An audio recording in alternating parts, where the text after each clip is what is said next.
Bonsoir. Au Cameroun, il ne se passe plus une semaine sans qu'un cas de suicide ne soit recensé. En 2020, les statistiques parlent d'un taux qui a triplé au Cameroun en 4 ans. Selon une étude réalisée par l'UNICEF, 32% de jeunes de la tranche de 15 à 24 ans au Cameroun déclarent se sentir déprimés ou encore n'avoir envie de rien faire. Il faut toutefois préciser que ces chiffres n'ont pas de lien avec un quelconque diagnostic médical de dépression. D'après cette même étude, plus de 13% d'adolescents âgés de 10 à 19 ans sont atteints d'un trouble mental. L'anxiété et la dépression représentent 40% des troubles mentaux. Le suicide est un cas de mort qui résulte directement ou indirectement d'un acte positif ou négatif accompli par la victime elle-même et qu'elle savait produire ce résultat. Que l'on soit dans ce cas, c'est-à-dire l'acte réussi, la tentative ou l'idée de suicide, l'on comprend qu'il y a une planification, donc un appel au mental. Les maladies mentales sont la cause majeure de stigmatisation et de discrimination dans la société. Il est urgent de sensibiliser les populations. Dans une société où le suicide est un acte de lâcheté, la dépression est un mal pas connu ou tout au moins banal. Ce soir, nous nous intéressons à ces pathologies. Quelles sont-elles? Quels sont les signes avant-coureurs? Comment prévenir et même soigner? Notre hôte nous présentera les voies et moyens pour y parvenir. Enseignant-chercheur, il est psychologue clinicien d'orientation cognitivo-comportementale, membre à l'hôpital Akintini de Douala de l'équipe soignante du Centre intégré de prise en charge de la drépanocytose Emmanuel Bilon. Notre invité est titulaire d'un doctorat de psychopathologie clinique de l'Université de Toulouse 2, c'est en France. Le professeur Herrero Djengwe est assis ce soir dans le fauteuil rouge. Bonsoir professeur et merci d'avoir accepté notre invitation. Bonsoir Doriane et merci pour l'honneur que vous nous faites à travers ma modeste personne de s'attarder sur les problématiques de santé mentale qui sont récurrentes mais qui n'occupent pas toujours la place suffisante afin qu'une attention appropriée aide à comprendre ce dont il est question et peut-être s'outiller pour y faire face de manière utile pour le plus grand nombre. Donc je suis honoré de pouvoir partager avec vous ce moment d'échange avec l'espoir que cet échange contribue au minimum à une certaine sensibilisation et peut-être aussi à une forme de déstigmatisation des personnes qui peuvent être affectées de difficultés dans ce registre. Merci. Alors, pour bien comprendre ce qui va suivre, on aimerait déjà voir la différence entre la santé mentale et la maladie mentale. Bien, je crois que c'est relativement simple. Quand il y a maladie, ça veut dire qu'il y a un état de détresse qui peut être physique, et donc à ce moment-là c'est facile. Quand quelqu'un a un paludisme, on sait que c'est un état qui est différent de son état habituel et qui relève du besoin d'un traitement pour restaurer un état équivalent ou proche de l'état d'avant. Ça, c'est la maladie. On va dire que c'est une maladie physique, n'est-ce pas, comme le paludisme. Maintenant, au niveau du fonctionnement mental, il y a aussi des états qui sont des états morbides, inhabituels, avec un changement qui est un changement conséquent par rapport au fonctionnement habituel de la personne. Par exemple, vous avez évoqué là, dans l'introduction de notre échange, des troubles mentaux qu'on va appeler la dépression, puisque c'est de ça que vous parliez. Et donc une personne déprimée est une personne qui, par rapport à son fonctionnement habituel, a perdu, par exemple, l'enthousiasme, la motivation, l'envie de vivre, et ça, c'est les états extrêmes. Mais c'est une personne qui a un élan, une motivation réduite, restreinte. Il n'arrive plus à réaliser au quotidien ce qu'elle réalisait avant ou ce qu'il ou elle réalisait avant. Ça peut être en lien avec le travail, ça peut être en lien avec la vie quotidienne. Et les pensées de cette personne sont des pensées négatives, c'est-à-dire qu'elle ne voit plus le positif qu'il y aurait dans les choses qu'elle pouvait apprécier par le passé. Et ça peut mener cette personne à se décrocher, à s'isoler et dans des cas extrêmes, à choisir peut-être que les choses s'arrêtent parce que la vie n'a plus d'intérêt. Donc on voit bien que la personne qui avait un fonctionnement assez coloré, enthousiaste, positif, productif avant, mais présente des difficultés qui vont créer une rupture. Et cet état-là, c'est un état morbide qu'on va appeler une maladie, un trouble dépressif. Donc là, c'est la maladie mentale. Maintenant, la santé mentale, c'est un état de bien-être dans lequel toute personne, en contact avec ses ressources, ses compétences, qui peuvent être intellectuelles, qui peuvent être relationnelles, qui peuvent être émotionnelles, affectives, qui peuvent être en lien avec les vertus de son environnement, mais cette personne est en capacité de contribuer, par exemple, au développement de son environnement, de créer des conditions pour une joie de vivre, de créer aussi pour elle-même une forme de satisfaction dans le travail, dans une vie sociale, dans une vie intime, etc. Et donc ceci, ça veut dire que la personne est en contact avec un minimum sur le plan psychologique, sur le plan émotionnel. La personne est en contact avec un minimum de sensations confortables, agréables, qu'on va appeler le bien-être. Mais ce bien-être n'est pas synonyme d'absence de maladie.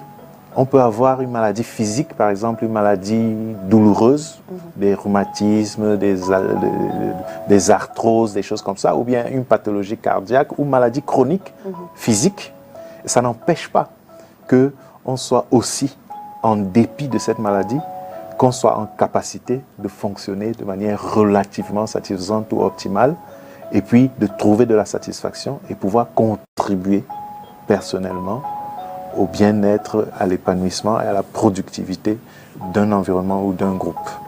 Alors là, on a fait la différence entre la santé mentale et la maladie mentale, et même la relation entre la santé mentale et la santé physique.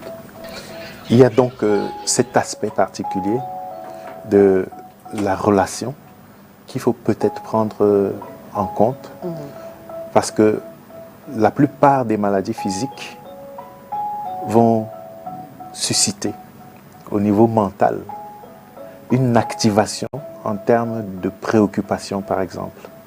La personne va se rendre compte que par rapport à son fonctionnement habituel, elle est limitée, elle est bloquée, elle n'est plus efficiente, et que le résultat de ses initiatives, de ses actions, ne ressemble pas à ce qui aurait dû se présenter et lui procurer de la satisfaction. À force de lutter pour surmonter cette maladie physique qui peut être chronique, donc de longue durée, mais la personne se sent et peut se sentir impuissante face à ça. Et ce sentiment d'impuissance va générer de la résignation, de la tristesse. Et c'est pour ça qu'il n'est pas rare dans les maladies physiques, surtout les maladies aiguës, qui sont très envahissantes, par exemple les maladies douloureuses, ou bien les maladies invalidantes, incapacitantes, ou bien les maladies qui sont des maladies prolongées dans le temps. Il n'est pas rare de voir ce qu'on va appeler maintenant une comorbidité, c'est-à-dire qu'il y aura à la fois la maladie pour laquelle la personne fait l'objet d'un traitement médical classique, mais aussi un syndrome dépressif qui est venu s'ajouter, et l'ensemble se tient comme un tandem qui complique la gestion. Et il est donc question à ce moment-là d'intégrer l'intervention ou la prise en compte de ce tableau émotionnel, de ce tableau psychologique, d'intégrer ça dans le programme de prise en charge du patient. D'accord. Alors, docteur, on dit souvent que tout bien portant est un malade qui s'ignore. Alors, j'aimerais savoir si le parallèle est possible. C'est-à-dire que nous qui sommes là, peut-être que nous sommes un peu malades mentaux sans savoir. Je veux savoir si le parallèle se fait. C'est clair que certains adages sont là pour nous interpeller dans le fait que l'état de santé actuel n'est pas quelque chose qui constituerait un acquis définitif, un acquis permanent. Et donc, demain, après-demain, le futur pourrait nous réserver des expériences en matière de santé physique ou mentale qui ne seraient plus aussi confortables que l'expérience du présent. Donc, on est bien portant maintenant, on est un potentiel malade demain ou après-demain. Bon, pour cela, est-ce qu'il faut vivre dans l'angoisse de la maladie? Est-ce que pour cela, il faut vivre dans la peur et la terreur d'être malade demain? L'idée, c'est de savourer, d'apprécier, d'entretenir l'état actuel de santé. Ça s'appelle l'hygiène de vie, ça s'appelle aussi l'hygiène mentale, pour faire en sorte que le privilège qui est le nôtre aujourd'hui d'être bien portant soit un privilège de longue durée.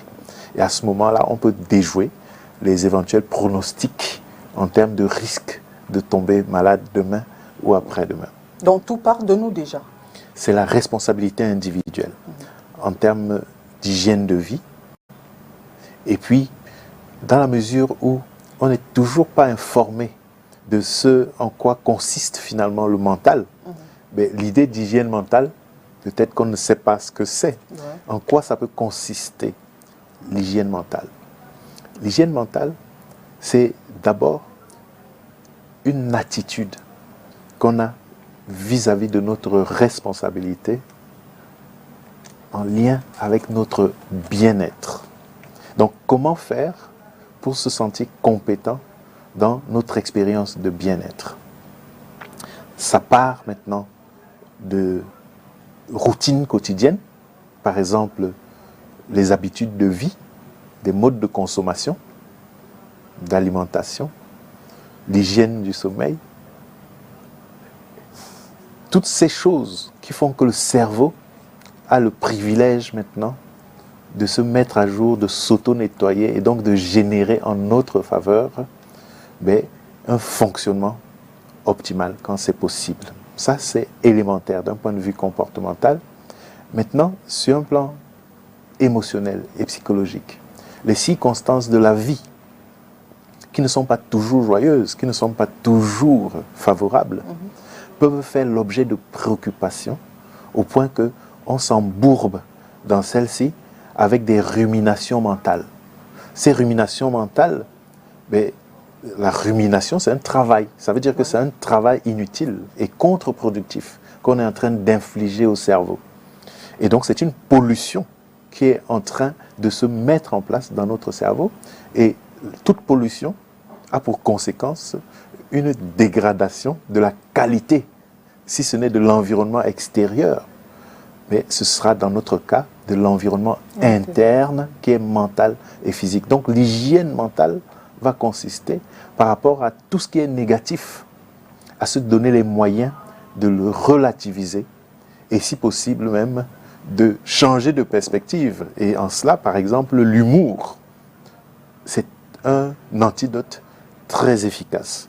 Donc à ce moment-là, on est en train de prendre soin de soi en nettoyant, n'est-ce pas, tout ce qui a pu s'installer mentalement, qui serait négatif, qui serait douloureux, qui serait toxique, et en mettant à la place des choses qui sont digestes, qui sont agréables ou neutres.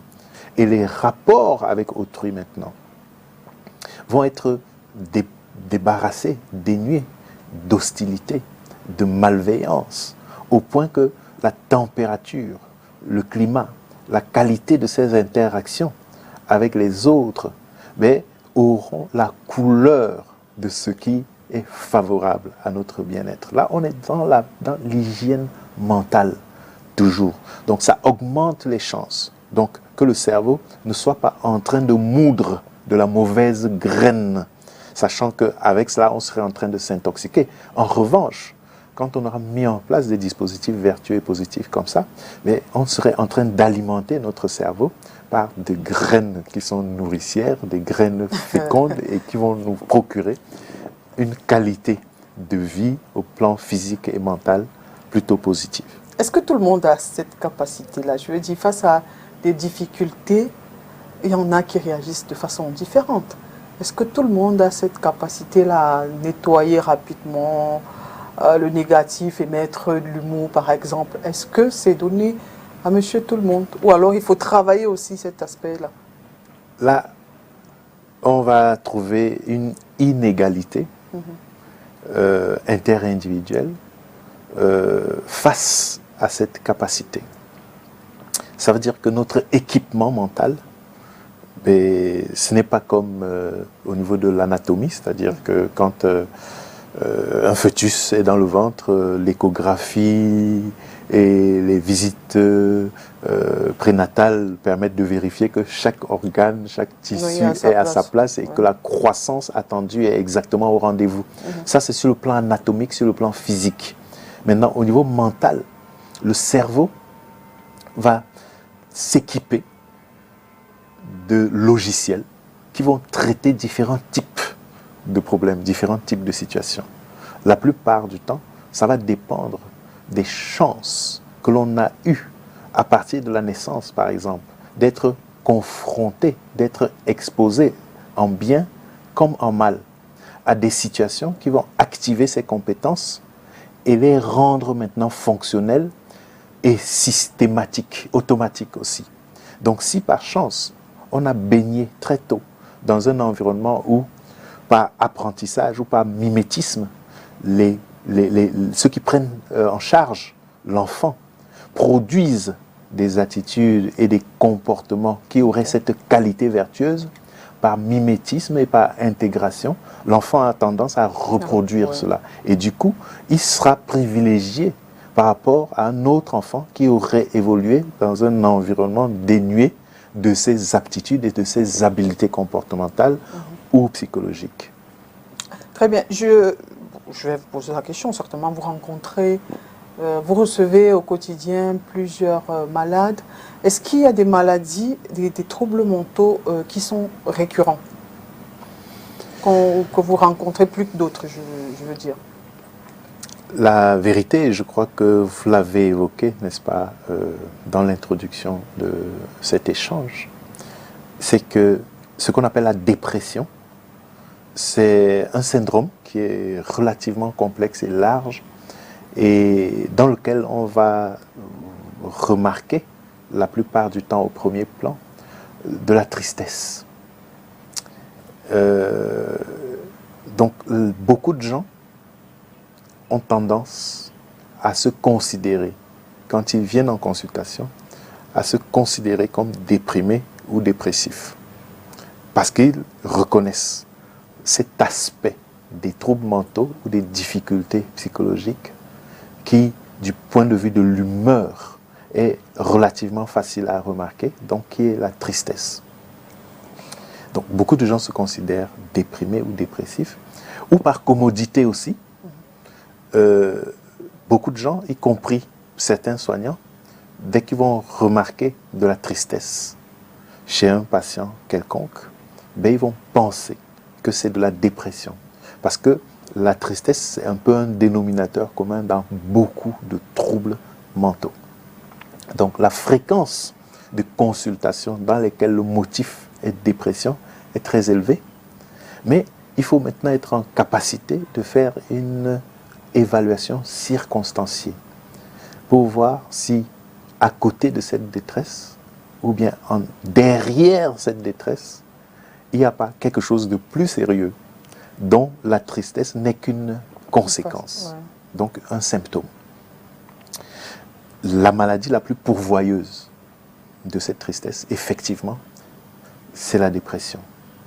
Maintenant, il y a d'autres troubles mentaux qui sont dans le groupe des troubles qu'on va appeler les troubles psychotiques, dans lesquels la tristesse peut être présente aussi. Quand on voit les schizophrènes, par exemple, ou on voit des personnes qui ont des troubles comme le trouble bipolaire, où il y a des phases de tristesse immense, très profonde, et d'autres phases qui sont des phases d'exaltation et de joie extrême. Donc ça va donc dépendre du moment où la rencontre se fait avec cette personne. Si on la rencontre au moment où la tristesse est au premier plan, ben on pourrait se dire que c'est un dépressif. Mais si on la rencontre à la période où c'est l'exaltation, l'invulnérabilité qui sont au premier plan, parfois même avec un discours qui peut s'apparenter au discours délirant du schizophrène ou des psychotiques en général, mais là, il n'y a aucune dépression manifeste. Donc pour répondre plus simplement à votre question, les motifs de consultation qui ont une fréquence élevée, c'est tous les syndromes dans lesquels la tristesse est présente. Et derrière ça, il y a d'autres préoccupations dans lesquelles l'angoisse, l'inquiétude, la peur est au premier plan. C'est ça qu'on appelle les troubles anxieux.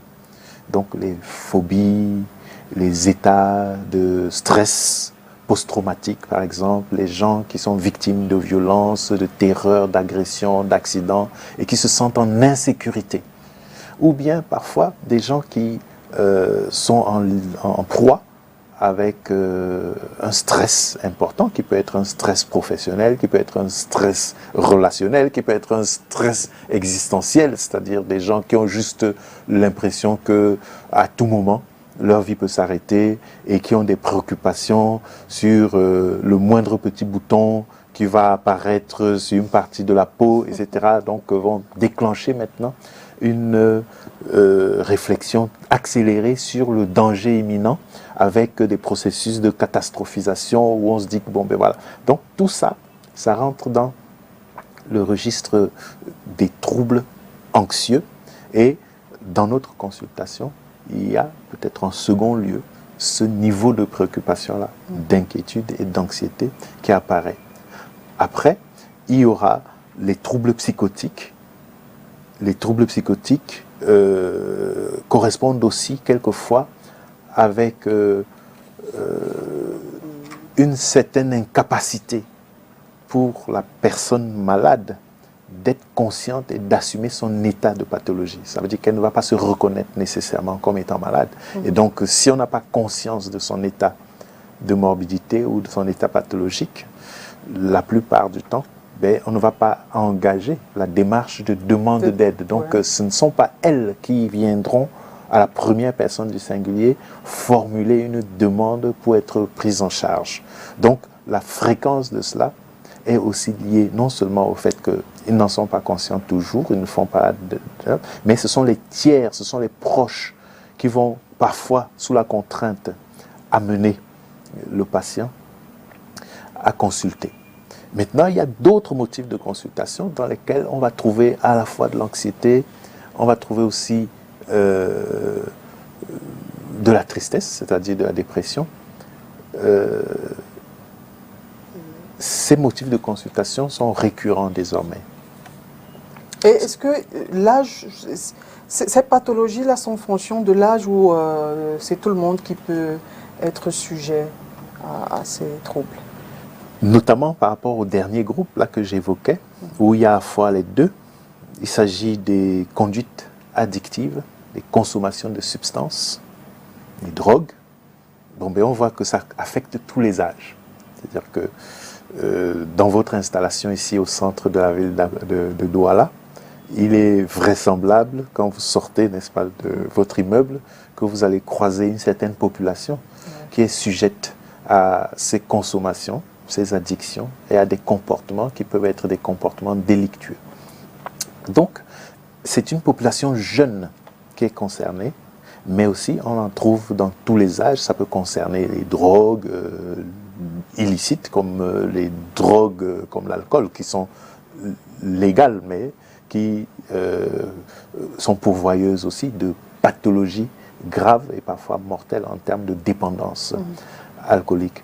Donc voilà ce groupe de patients aussi qui se présentent parfois sous la contrainte familiale ou les conjoints, parfois personnellement parce qu'elles ont essayé de s'affranchir et de faire un sevrage sans succès et viendront consulter. Et il y a une anxiété, une inquiétude par rapport aux conséquences auxquelles elles s'exposent, mais il y a aussi parfois de la tristesse, un tableau dépressif qu'ils essayent même de corriger par cette consommation. C'est-à-dire que c'est devenu un remède, c'est-à-dire que c'est pour compenser un mal-être que ces personnes vont s'adonner à ces consommations. Alors, professeur, je vais présenter quelques situations où vous nous parlerez du problème mental qui peut en découler. Commençons par exemple par les violences, les victimes de violences sexuelles. Malheureusement, c'est un fléau. Et ce fléau a deux perspectives d'analyse. La première, qui ne devrait pas faire l'objet de la moindre polémique, c'est que sur le plan social, ça devrait être considéré comme des crimes. Ce sont des crimes portés atteinte à l'intégrité physique et mentale d'autrui. Mais c'est une façon d'enfreindre les droits de l'autre. Et de ce point de vue, les conséquences que cela va générer par la suite en termes parfois de traumatisation sévère physique et parfois irréversible et aussi des traumatisations mentales mais qui sont attribuables à cette violence. Mais la responsabilité de cela devrait, d'un point de vue purement juridique, judiciaire et autres, incomber aux auteurs qui se rendent donc ainsi responsables d'actes qui ne sont pas acceptables d'un point de vue social et d'un point de vue légal. Donc ça, c'est le premier aspect. Le deuxième aspect, c'est peut-être l'aspect médical de la chose, qui est cruel. Parce que les victimes, et donc vous parliez des victimes, les victimes vont voir quelquefois leur vie absolument détruite, vont s'engager comme en guise de conséquence de ce dont elles ont été victimes, dans une spirale de destruction et parfois d'autodestruction. Et on va recruter quelquefois dans les populations qui s'adonnent, et c'est une étude, ou c'est plusieurs études, notamment des études canadiennes qui font ressortir cela, des personnes qui s'adonnent soit à la toxicomanie, aux addictions et autres, soit à de l'automutilation, soit au travail de rue, travail de sexe, ou même des gens qui changent par la chirurgie leur sexe, ou bien des personnes maintenant qui vont créer un métier qui peut être atypique. On se rend compte que ces personnes essayent de conjurer par ces itinéraires, ces trajectoires qui sont relativement inadaptées, mais le drame inaugural de la violence inhumaine dont elles ont été victimes souvent dans l'enfance. Donc c'est dire que les conséquences de la violence sexuelle, surtout dans l'enfance, sont incommensurables, inimaginables. Ce sont des drames qui malheureusement peuvent se perpétuer parce que ces victimes aussi, parmi elles, vont devenir des criminels. Ouais. Et donc sur ce plan-là, il y a une première trajectoire à constater. Mais au présent, c'est-à-dire quand on a une victime qui nous est amenée en consultation parce qu'elle est encore en proie avec des blessures et des lésions physiques, souvent, c'est une prise en charge chirurgicale. D'abord, parce qu'il faut sécuriser l'organe, mais malheureusement, derrière ça, il y a des choses qui vont s'imprimer dans le cerveau. Et donc, la mémoire va conserver cette expérience qui est une expérience des sensations corporelles qui se sont produites pendant cet acte d'agression sexuelle. Une mémoire qui sera enregistrée des émotions associées à cette violence. Une mémoire qui va enregistrer les pensées parfois les plus confuses associées à cette violence. Des paroles qu'on aurait entendues pendant cette violence, de la température qu'il faisait, de l'éclairage et tout ça, des odeurs qu'il y avait, tout ça. Le cerveau va enregistrer ça et ça peut s'enquister, ça peut se congeler dans la mémoire.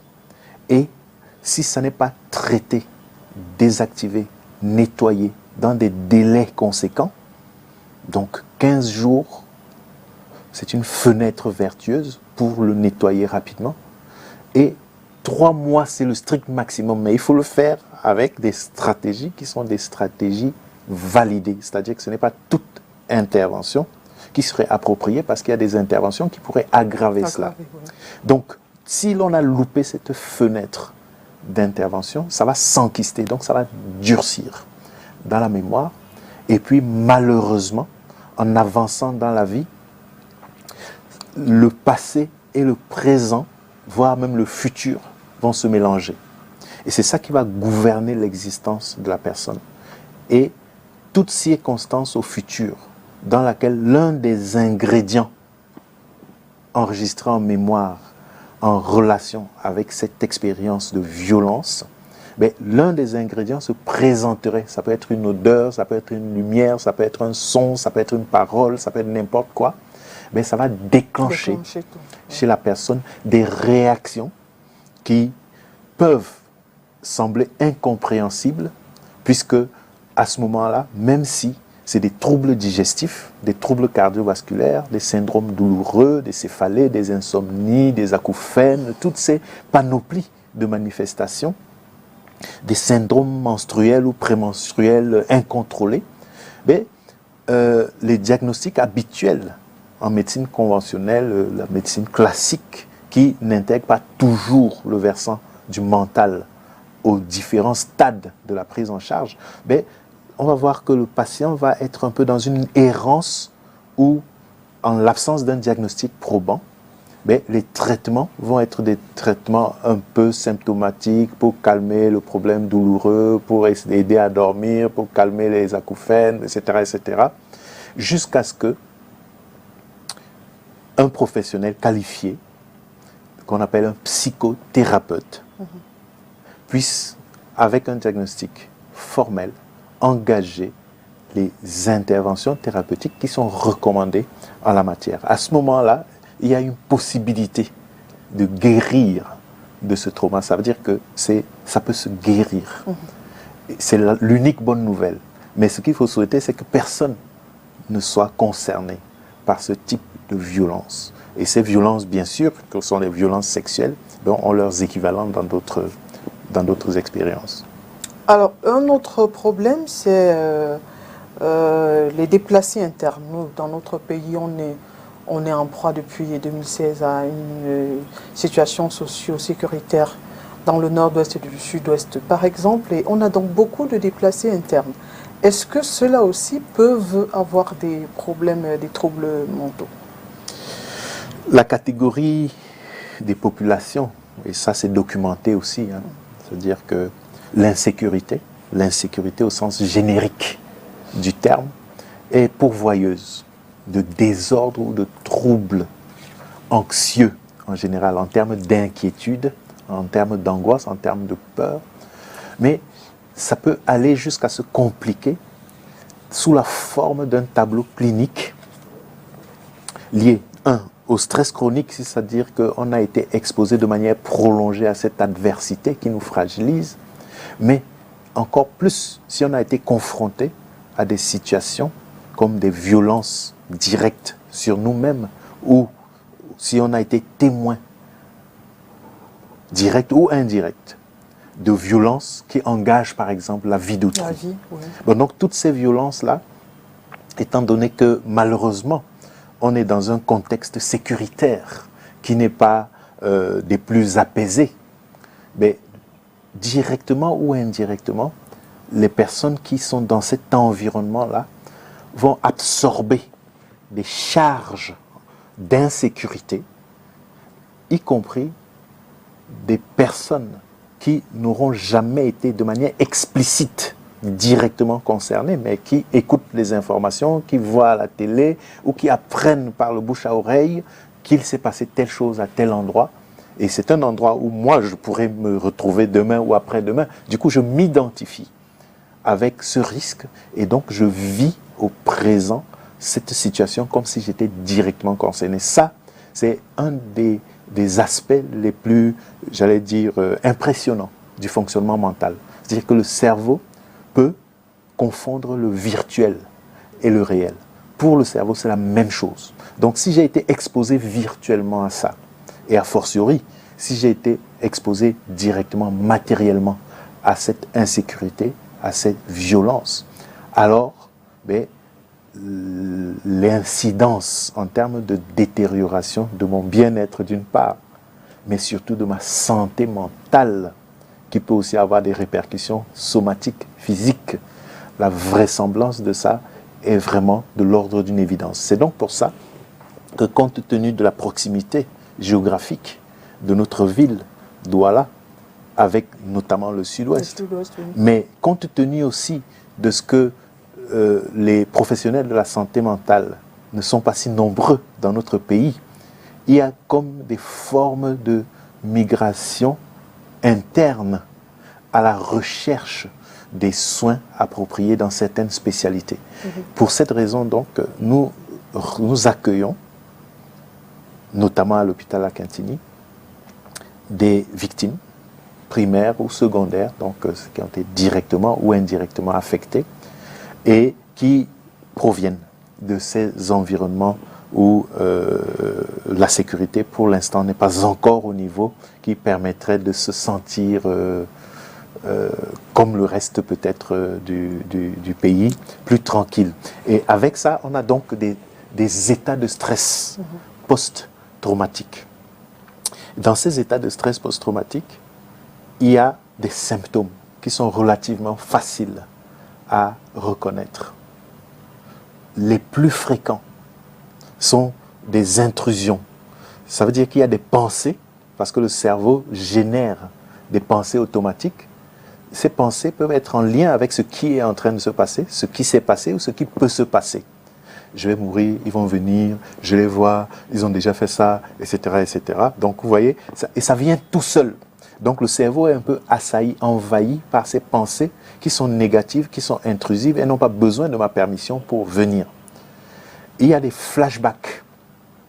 Ce sont des films, c'est des petites vidéos qui viennent des scènes qui ont été réellement vécues en direct ou qui ont été vues à la télévision ou qui sont imaginées parce qu'un scénario de ce qui pourrait se passer. Et donc ça vient aussi sous la forme d'un film, ce sont des flashbacks.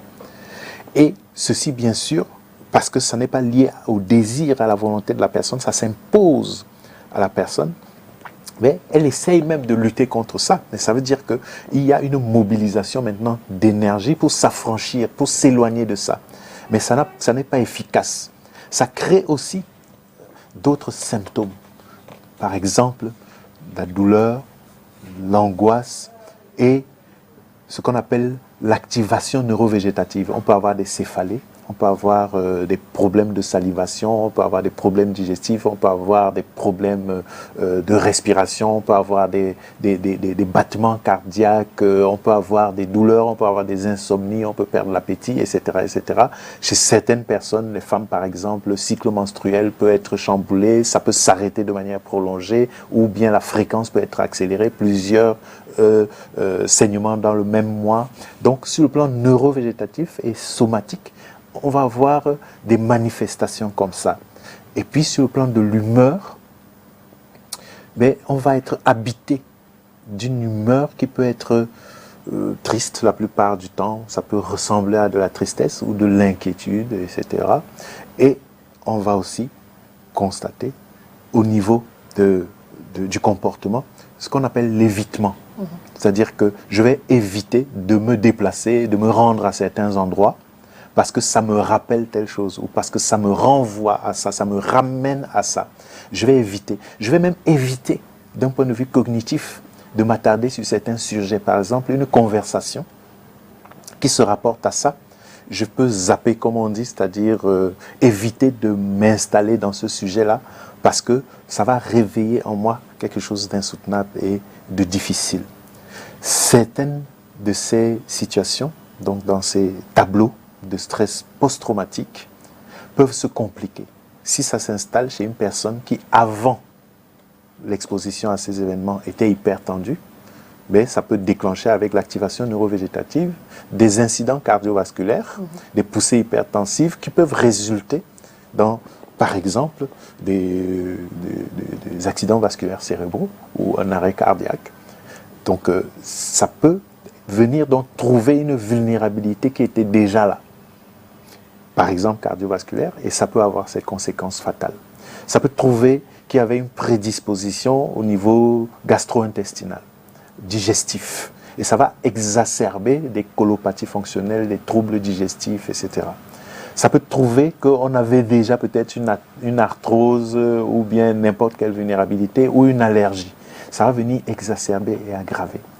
Donc, on a ce type de patient qui présente aussi malheureusement une aggravation d'un état de santé qui était déjà précaire, mais en raison de l'exposition à ces circonstances, il y a une complication de leur tableau clinique.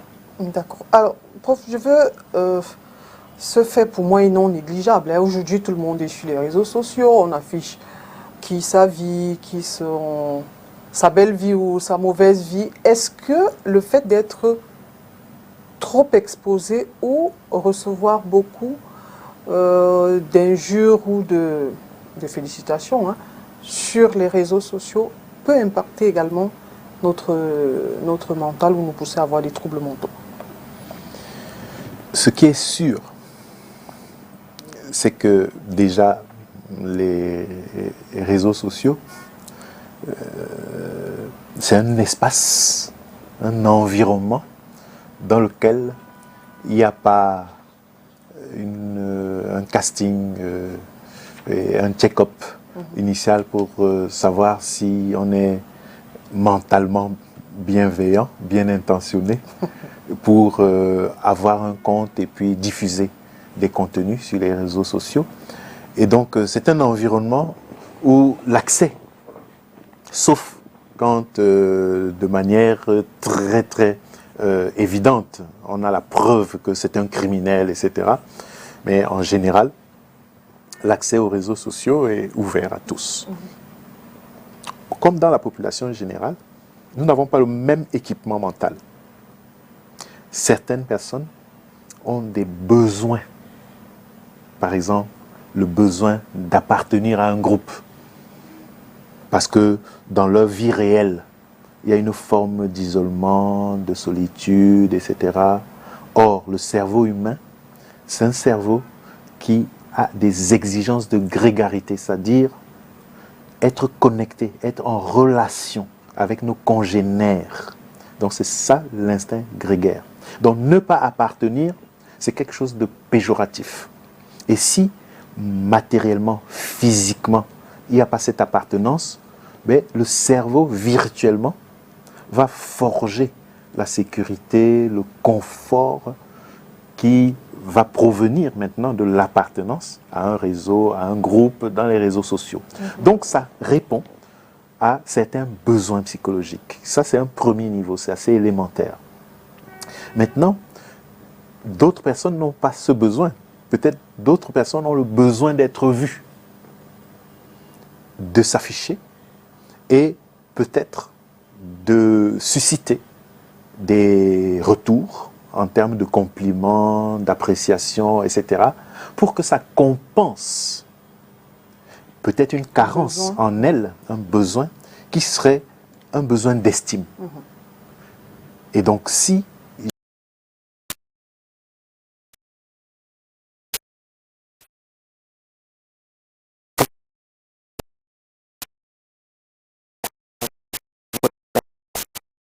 etc., etc., et que dans mon environnement immédiat, je n'ai pas de feedback, je n'ai pas de de retour réponse, qui installe cette conviction, qui renforce et qui entretiendrait cette conviction, peut-être que cet espace-là, virtuel, va être un espace où peut-être je vais même me déguiser. Ce ne sera pas ma vraie personnalité, mais j'aurai la capacité de susciter chez les internautes des commentaires qui vont venir apaiser peut-être mon insatisfaction d'être une personne peut-être qui n'en vaudrait pas de la peine. Et donc, je vais fabriquer des choses qui vont... Maintenant, d'autres gens ont d'autres besoins d'être redoutés. Et peut-être dans leur publication, vont envoyer des choses qui peuvent faire trembler les autres. Et du coup, les réactions à ça les rassurent dans leur capacité à terroriser les autres. Ça veut dire que je suis très fort, je suis redoutable, etc., etc. D'autres gens sont juste des personnes relativement équilibrées, mais avec des fragilités, et qui n'ont pas la capacité d'encaisser les coups. Et donc, si je suis exposé à de la diffamation, si je suis exposé à de la calomnie, si je suis exposé à des discours malveillants à mon encontre, j'ai une certaine sensibilité et je ne m'attendais pas à subir ce genre de choses. Et donc, ça peut entamer mes ressources et ça peut créer en moi une vulnérabilité qui peut aller jusqu'à un décrochage au sens propre, au sens figuré. Je peux décrocher les réseaux sociaux, ça veut dire que je suis à l'abri de ce qui m'envahit et que je ne veux plus tolérer, mais ça peut me convaincre que tant que ma réputation, mon image sont écornées à un tel point, mais ça veut dire que je ne vaux rien et que ma vie n'en vaut plus la peine. Et c'est comme ça qu'on peut voir des personnes victimes, parfois de harcèlement, de bullying et tout ça, se donner la mort, ou bien sombrer dans une dépression, ou sombrer dans l'alcoolisme ou des addictions, juste pour calmer, soulager, apaiser une expérience douloureuse vécue dans les réseaux sociaux.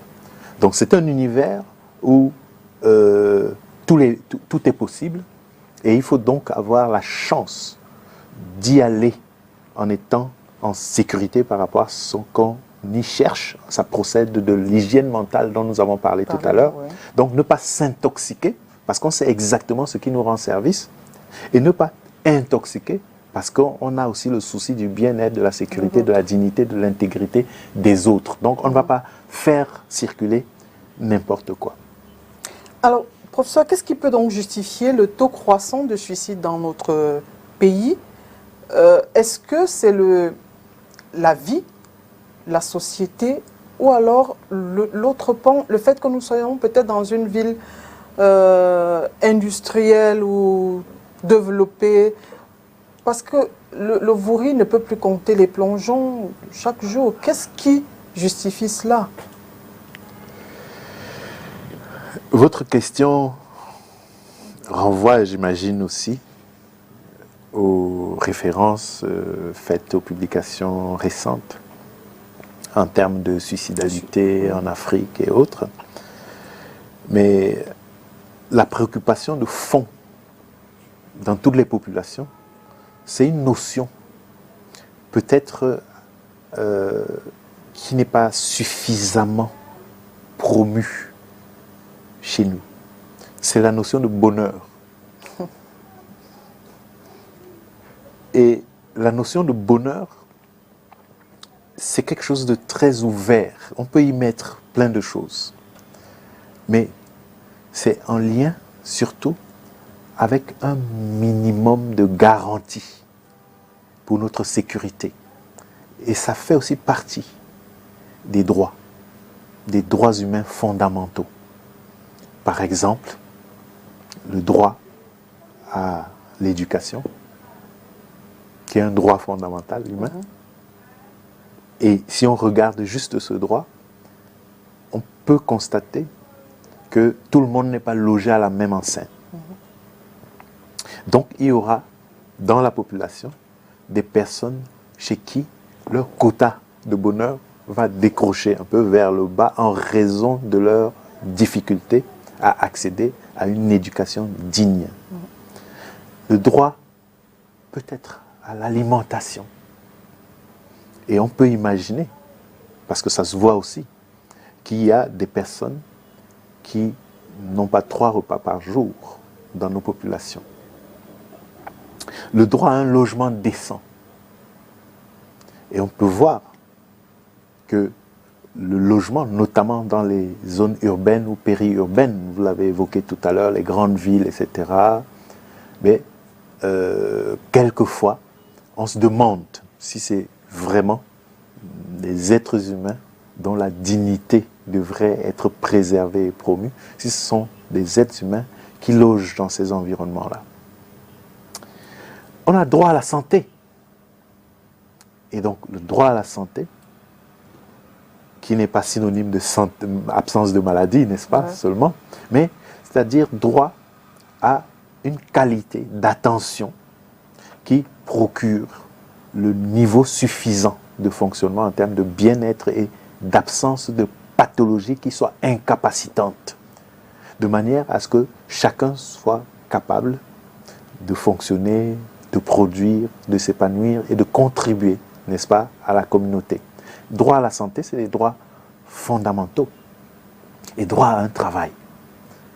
Et donc, quand ces différentes conditions qui sont fondamentales pour le bien-être, pour ne pas parler du bonheur, quand elles ne sont pas à un niveau suffisant pour maintenir un peu de confiance, un peu d'optimisme, sachant que c'est sur cette base qu'on se projette sur demain et après-demain, et qu'en plus de ça, certains incidents, comme les violences, comme les échecs, comme les déceptions, etc., ou les maladies graves, des accidents mortels qui sont récurrents et qui peuvent, en très peu de temps, créer des deuils et des lamentations dans des communautés, dans des familles. Donc ces événements-là vont gravement affecter le minimum de tranquillité qui est déjà à un niveau relativement précaire.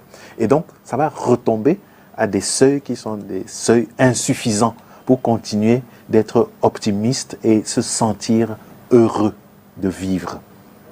Dans ces conditions-là, les plus vulnérables, au sens mental du terme vulnérable, ce n'est pas péjoratif. C'est-à-dire qu'on a une certaine fragilité parce que notre trajectoire et notre expérience globale nous a rendus plus ou moins fragiles, vulnérables. Mais ces personnes vont pouvoir décrocher en sombrant, soit à travers une maladie grave qui aura raison de leur potentiel de survie, soit à partir de syndromes anxio-dépressifs dans lesquels on voit la personne décrocher et puis estimer que ça ne vaut plus la peine de vivre, soit même à travers des passages à l'acte dans lesquels, de manière très active, quelqu'un entreprend de mettre fin à sa vie. Et donc, les circonstances dans notre environnement, en lien avec la pauvreté, mais en lien aussi avec l'accès insuffisant à ces droits fondamentaux, peuvent concourir progressivement à être reflétés par ces aspects dépressifs et ces aspects de suicidalité qui ne sont pas les uniques conséquences de la situation. Il y a d'autres conséquences, peut-être qu'elles ne sont pas visibles, mais ça nous interpelle aussi par rapport à notre responsabilité éducative. Parce que certes, la pauvreté, qui n'est pas un choix individuel, peut impacter notre capacité à tolérer la situation et puis à nous projeter avec un certain optimisme. Mais ce n'est pas un choix individuel. Mais on peut, si l'éducation, la sensibilisation sont ciblées, fournir aux individus des ressources de résilience qui les aident à affronter avec un certain succès cette adversité. L'idée n'est pas de maintenir les gens dans la pauvreté et de les éduquer à la résilience.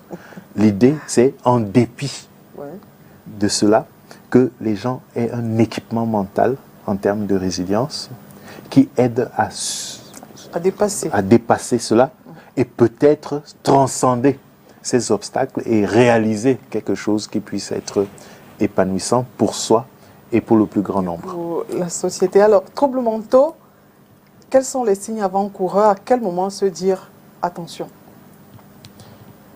Good. Encore une fois, on est dans un environnement, quand on parle de troubles mentaux, où il y a plusieurs groupes, plusieurs types de pathologies. Certaines pathologies, comme celles que nous venons d'évoquer, les dépressions qui sont pourvoyeuses de suicide, entre autres, ont le mérite d'être rattachées à des situations et des expériences qui peuvent laisser suspecter les impacts et les conséquences. Par exemple, quand il y a une déception amoureuse, une déception amoureuse, c'est une expérience qui, sur le plan affectif, sur le plan émotionnel, peut avoir un impact sévère. Et les conséquences de ça, on peut les anticiper, on peut imaginer, vu le sacré coup qui vient d'être subi par cette personne, on devrait redouter pour après-demain, dans 1 mois et 2 mois, qu'il y ait un déclin de son bien-être, de son épanouissement, et il faudrait faire attention. Là, on va voir la personne qui, les semaines ou les jours qui suivent, présente une certaine combativité, comme si rien ne s'était passé. Mais on sait que ça peut arriver de ne pas être totalement effondré, voilà. Mais parfois, ça va être le beau temps avant l'orage. Avant l'orage, n'est-ce pas? Voilà. Donc, chez ces personnes, on va juste être en observation et puis l'accompagner en tenant compte de ce que le risque n'est pas totalement écarté. En revanche, il y en a qui, d'emblée, vont sombrer. Et en sombrant, ça ne va pas étonner, puisqu'on établit une relation directe entre ce qui s'est passé et l'état dans lequel elle se trouve là, tout de suite. Et ça ne va pas étonner. L'idée maintenant, c'est de normaliser ça. C'est normal. C'est normal d'être effondré quand on a subi un coup de cette envergure, de cette nature. Et aider la personne à se relever par ses propres ressources, souvent on en a, ou alors mettre à sa disposition les ressources relationnelles qui, la plupart du temps, peuvent être suffisantes, ou alors se faire aider par des professionnels. Là, on n'est pas encore dans la dépression. C'est un travail de deuil, parce que ça peut être la perte d'une relation amoureuse, ça peut être la mort, le décès d'un être cher, c'est un deuil, ça peut être un licenciement, ça peut être une faillite professionnelle, ce sont des pertes. Et donc la plupart de situations comme ça, dans lesquelles une perte est en jeu, vont avoir pour effet ou pour conséquence immédiate ou post-immédiate un déclin dans le bien-être et donc installer la personne dans des états qu'on peut appeler des états dépressifs, réversibles si les ressources de la personne sont suffisantes et les possibilités dans l'environnement favorisant, la personne peut en ressortir dans quelques semaines, voire quelques mois. En général, au bout de 6 mois, la plupart des gens ont à peu près tourné la page. Maintenant, il se peut que chez d'autres personnes, cela dure et que ça devienne vraiment quelque chose de compliqué. Et c'est là qu'on est dans un travail de deuil qui appartient au registre des troubles dépressifs. Et dans ce cas, il y a une indication pour une intervention et une prise en charge appropriée par des personnels formés. Alors, parlons de la prévention. Tout à l'heure, vous avez parlé de l'hygiène mentale. Est-ce que, en cas de troubles mentaux, je vais prendre de façon générale, c'est le seul mode de prévention? Ou alors il y a d'autres méthodes? Disons que l'hygiène mentale, c'est une compétence qui renforce l'autonomie de l'individu. Et c'est toujours la chose à mettre en priorité. C'est-à-dire que la personne ait les capacités personnelles d'affronter avec succès l'adversité. Et prendre soin de soi pour éviter de sombrer dans ce qui peut provoquer une dégradation de l'état de bien-être et l'état de santé physique ou mentale.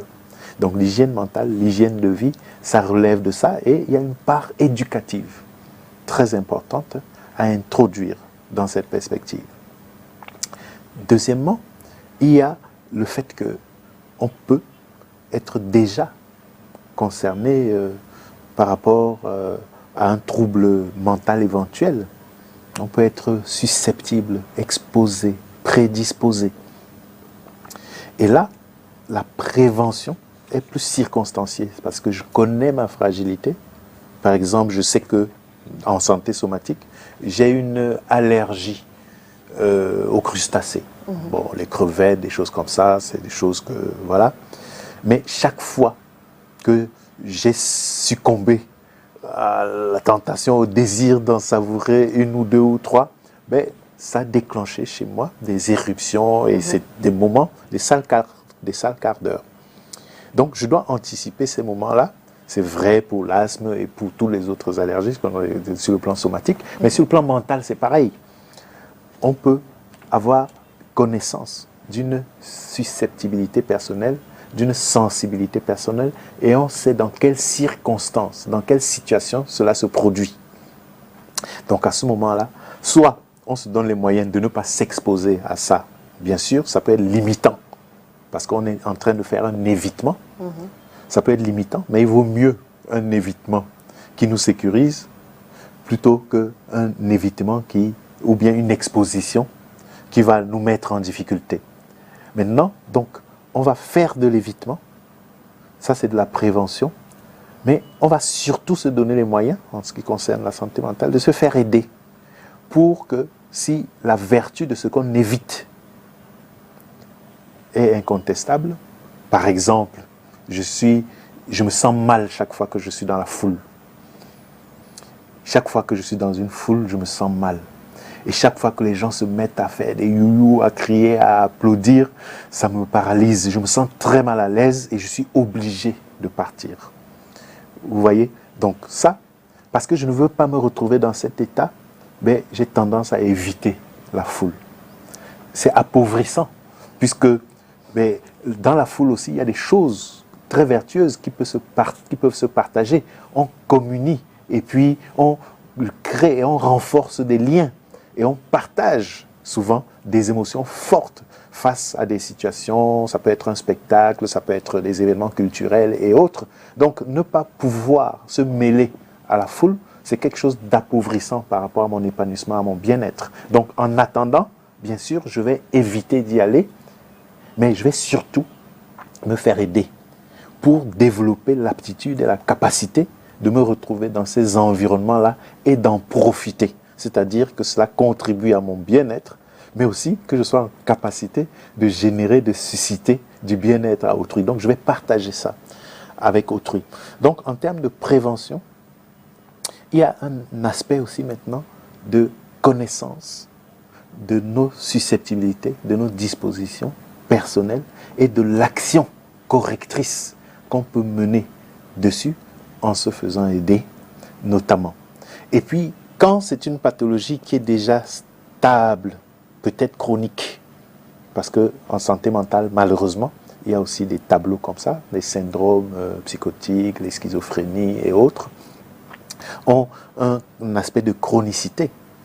Et donc là-dessus, on va prendre conscience de notre responsabilité dans la prévention des rechutes. Par exemple, les consommations d'alcool, par exemple, la consommation des stupéfiants, par exemple, passer plusieurs nuits sans dormir, par exemple, s'exposer à des situations émotionnellement intenses et trop demandantes, des choses qui suscitent de la colère, des choses comme ça. C'est autant de circonstances dont l'effet sur notre état de santé peut être un effet de bascule défavorable. Et donc la prévention secondaire à ce moment-là, pour la personne qui connaît sa vulnérabilité ou sa susceptibilité, va consister à ne pas s'exposer à ça. Et c'est un évitement, cette fois-là, qui est un évitement salutogène, c'est-à-dire qui sécurise et maintient un état de santé qui est souhaité et souhaitable sans préjudice fait à autrui. Je vais relever un aspect. On sait que on est africain. on se dit toujours on est fort, ce genre de problème, déception amoureuse, c'est le classique, on ne devrait pas être plus affecté que ça arrive. Comment faire donc avec cet aspect-là qui est bien là, c'est-à-dire que le volet culturel, j'ai envie de dire que on peut même y ajouter un peu du mysticisme dedans. Comment gérer cette situation-là lorsqu'on sait qu'on a une population qui se dit ces maladies-là, c'est pour les Blancs. Vraiment, nous, on ne connaît pas ça ici. Et on ne se dérange pas plus que ça. Comment faire? Là, je suis déjà dans le cadre du traitement. On n'est plus dans la prévention. Le paradoxe en la matière, c'est qu'il y a, j'allais dire, un clivage dans la mentalité de ce qu'on pourra appeler les Africains désormais. Et l'observation que nous avons nous suggère une impression qui consiste à se dire que finalement, ceux qui se disent africains face à ces situations-là, c'est caricatural. En quoi ils sont africains? Qu'est-ce qu'ils convoquent comme repère pour affirmer leur africanité, sachant que d'après cette croyance qu'ils évoquent, l'être africain serait entre guillemets moins disposé ou prédisposé ou serait immunisé contre ce type de problématique. Donc, qu'est-ce qui convoque? Qu'est-ce qu'on observe? On observe que ces discours prétendument de forteresse, de résistance, d'aptitude des Africains à surmonter sans difficulté toutes les épreuves de la vie, c'est de moins en moins vrai. Pourquoi? Parce que le cerveau de l'Africain, en termes d'identification, désormais, est dans un mimétisme qui, en comparant les générations, notamment de nos grands-parents ou de nos arrière-grands-parents, et les générations actuelles, on pourrait imaginer que dans ces générations qui nous ont précédés, cette identification à l'Afrique, et aux valeurs et aux solutions africaines, aux difficultés de la vie par rapport à ce qui se passe aujourd'hui, mais il y a un contraste important. Il y a donc une identification et un mimétisme qui est plus mondialiste, internationaliste, j'allais même dire occidentalisé. Donc, si on s'identifie avec des modes de vie et des modes de satisfaction de nos besoins qui correspondent ou ressemblent la plupart du temps à ce qu'on attribue au monde occidental, pourquoi est-ce que le corollaire de ça, c'est-à-dire les conséquences négatives de ça, n'aurait pas pour conséquence ou pour effet d'engendrer des syndromes dépressifs et des comportements qui peuvent être aussi des comportements suicidaires en continuité, juste cohérence logique avec les référents qui sont désormais les plus marqués et les plus présents dans l'univers africain.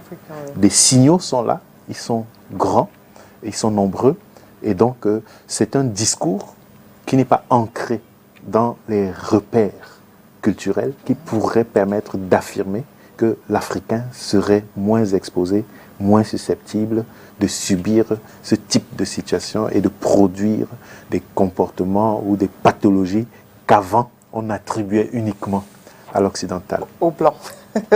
Alors, professeur, je vais lister un peu. On a l'état de stress post-traumatique, les troubles anxieux, les troubles de la personnalité, hyperactivité, troubles obsessionnels compulsifs, troubles d'humeur, troubles psychotiques. Est-ce que lorsqu'on a tous ces troubles-ci, ça veut dire qu'on a des spécialistes différents pour chacun de ces troubles? Les différents troubles en santé mentale font l'objet d'une évaluation, puisque quand on vient en consultation, on n'a pas forcément soi-même une étiquette, un nom Parce que trouble anxieux, trouble stress post-traumatique, trouble obsessionnel compulsif, trouble bipolaire, etc., sont des étiquettes. Ouais. On peut avoir une idée de ce qui nous arrive, mais le diagnosticien ou le soignant, le clinicien, le thérapeute qui nous reçoit est outillé pour faire une évaluation, la plupart du temps, à travers un entretien où il pose des questions et ces questions l'orientent. Il dit, bon, ben, il a répondu comme ça, comme ça, comme ça veut dire que son problème, c'est une dépression majeure, par exemple, ou bien un trouble stress post-traumatique, par exemple, ou bien un trouble obsessionnel compulsif, par exemple, ou bien un trouble psychotique, peut-être à préciser, ou un trouble bipolaire, etc. Donc, il pose le diagnostic.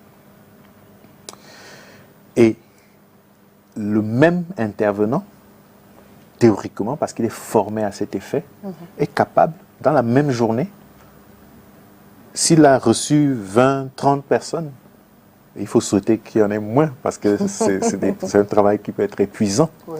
Donc 5 personnes, 10 personnes, c'est déjà trop. Parce que le temps d'une consultation en santé mentale, ça peut être extrêmement long.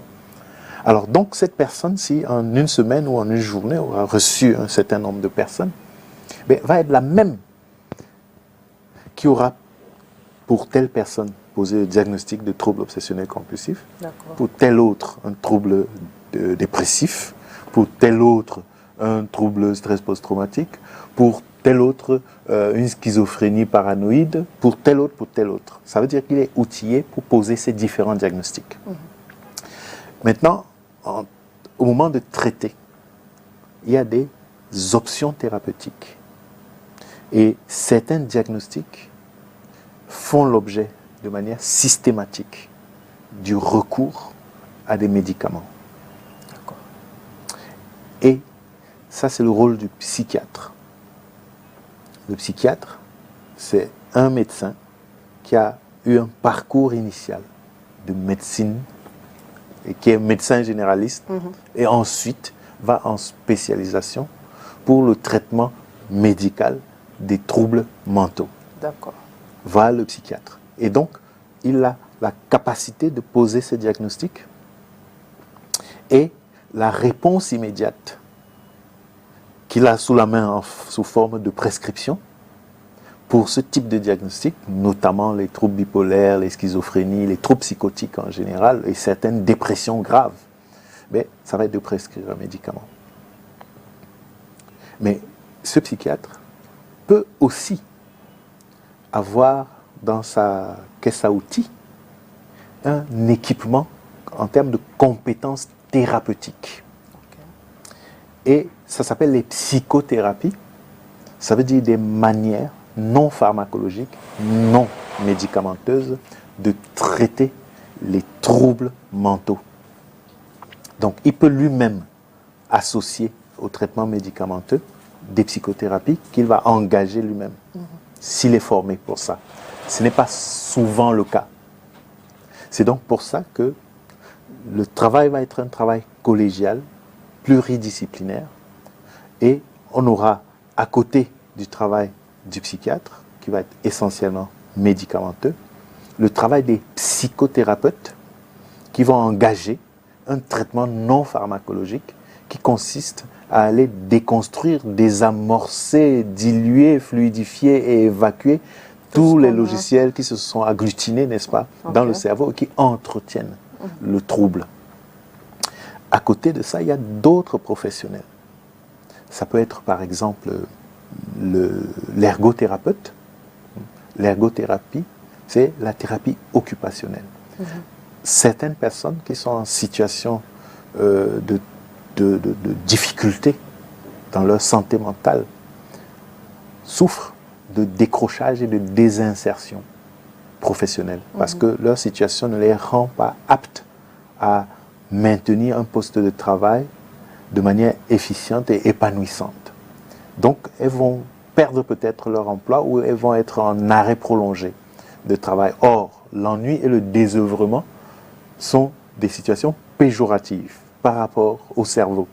Donc, les thérapies occupationnelles, c'est ça l'ergothérapie, vont permettre que la personne reste active et productive dans des choses qui n'ont aucune contrainte, c'est-à-dire qui n'ont pas le stress que le travail pourrait avoir, et vont générer maintenant du mieux-être à travers les réalisations, etc. Donc ça, c'est l'ergothérapie.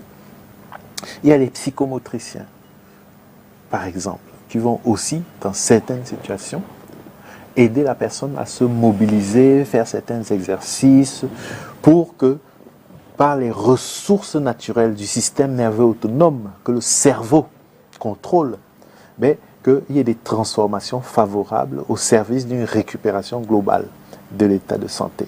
Il y a les physiothérapeutes, les kinésithérapeutes qui vont travailler dans ce sens. Il y a des personnes qui ont des difficultés, qui ont même eu des lésions, des lésions cérébrales à l'occasion d'une chute, par exemple, une agitation, etc. Il s'est blessé, il a des commotions.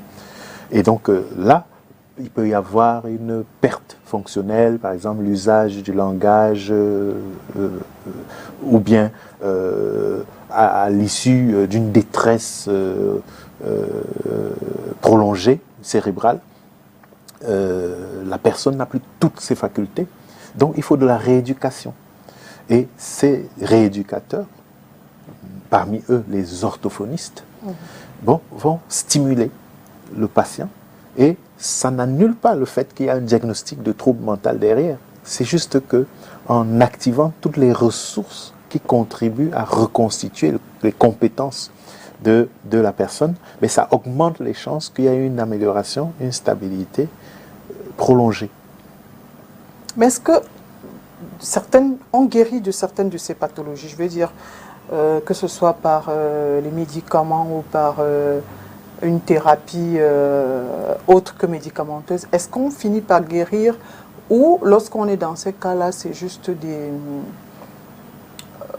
j'ai envie de dire, poids pesé, c'est-à-dire pour que la personne ne soit pas trop agitée? En santé mentale, on compte sur les ressources du cerveau. Et l'état de santé qui s'est dégradé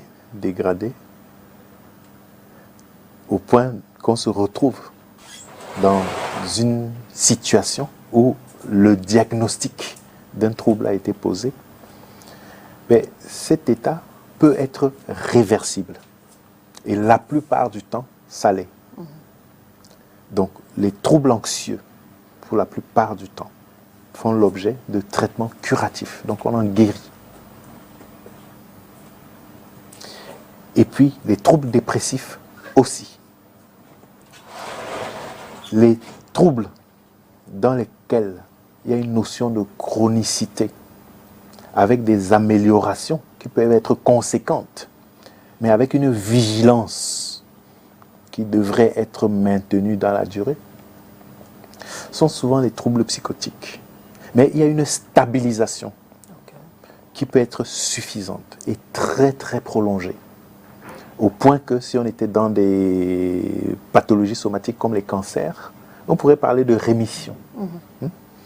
Maintenant, on ne sait pas quand est-ce qu'il y aurait une éventuelle rechute, mais on est prudent. Et l'hygiène mentale maintenant est là pour éviter ce genre d'incidents. D'accord. Alors, le Cameroun, c'est 27 millions d'habitants, mais nous comptons à peine 25 neurologues.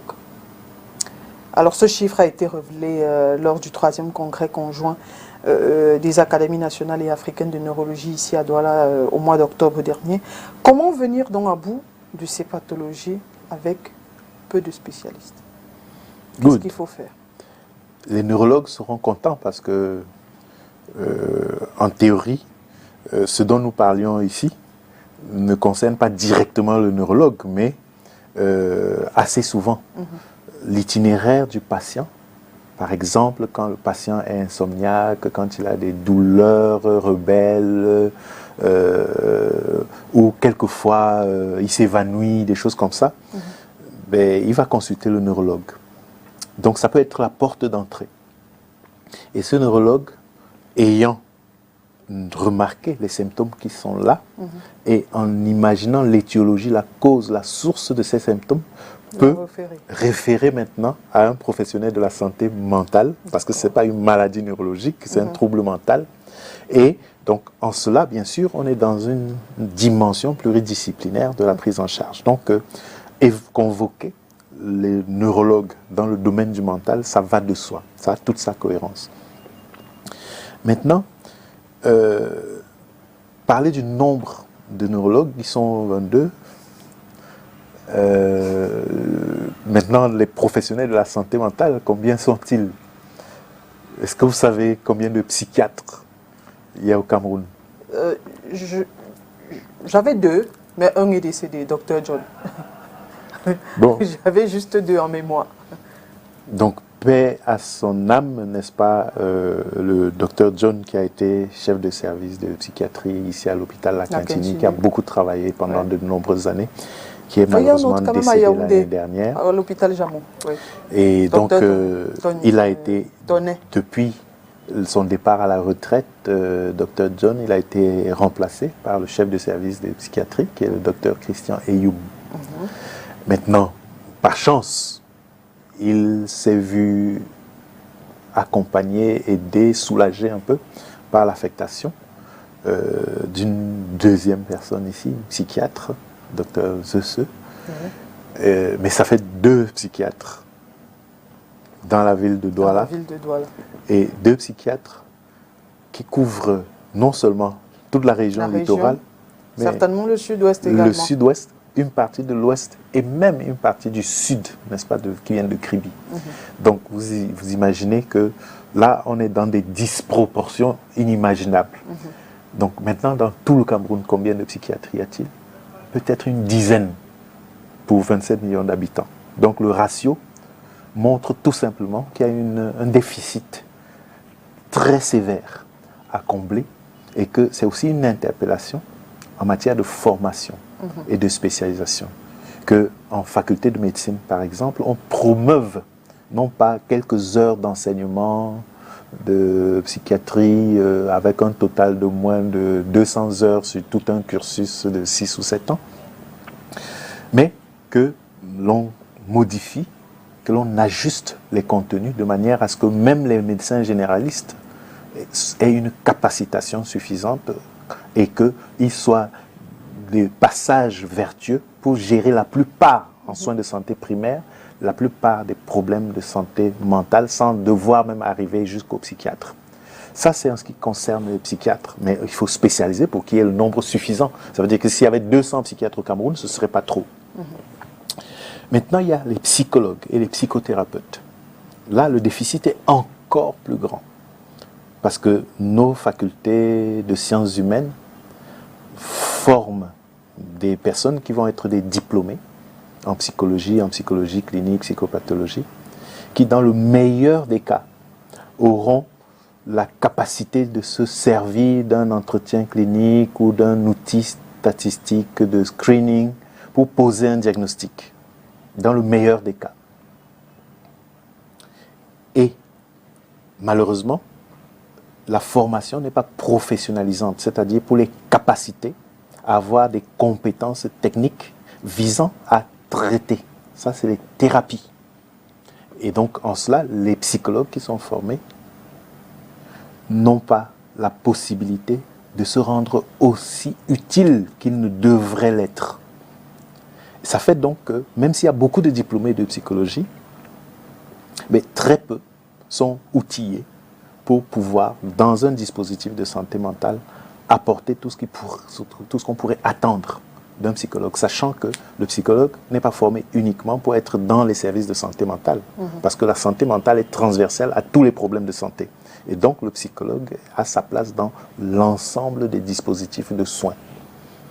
Et donc il y a un déficit de formation à ce niveau-là, et il est question donc de se rattraper et former non seulement des psychologues qui seraient outillés, mais former des psychothérapeutes.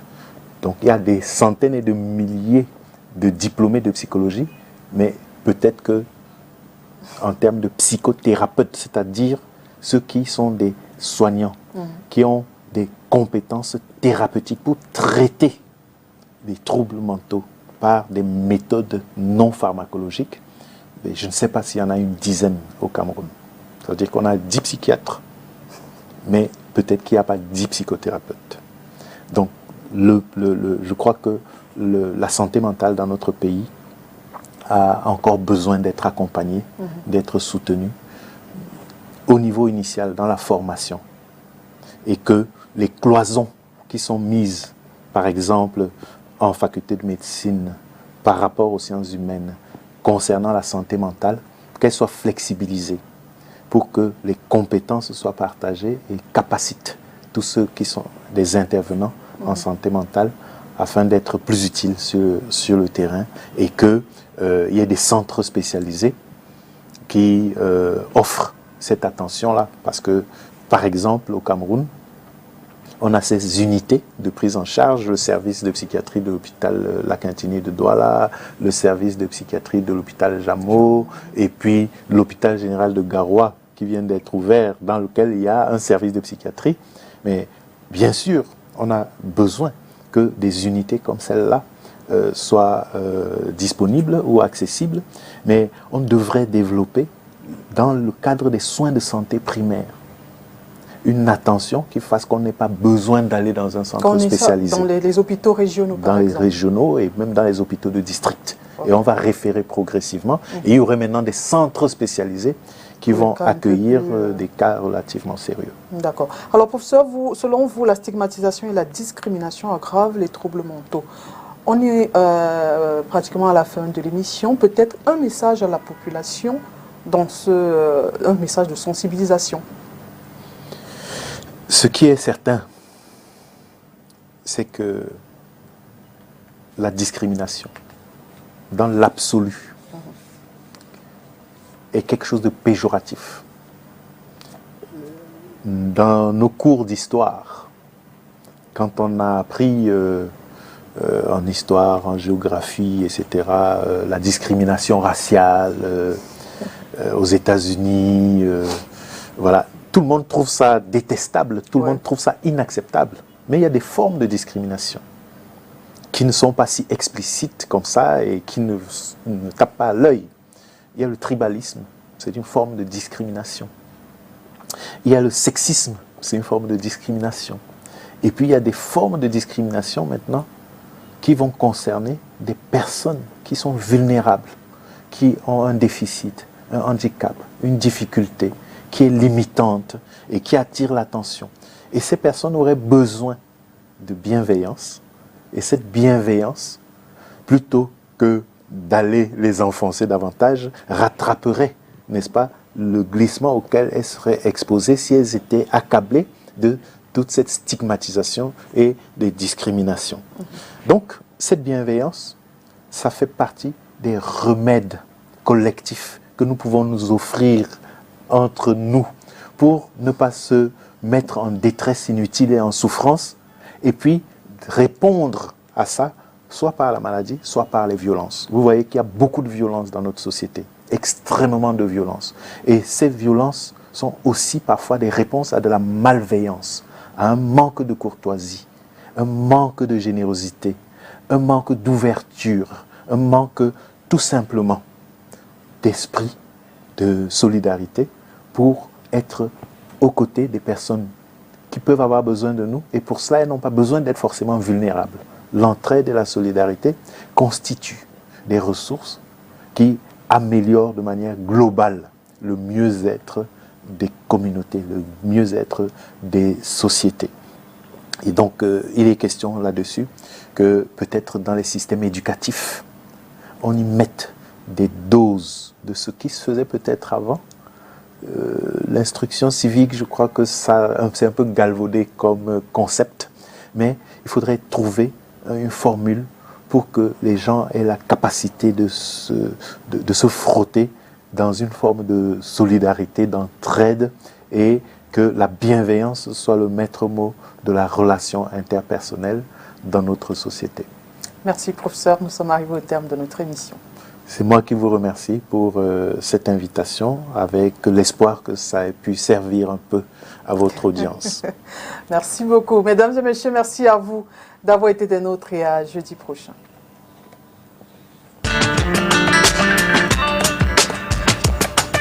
Très vite.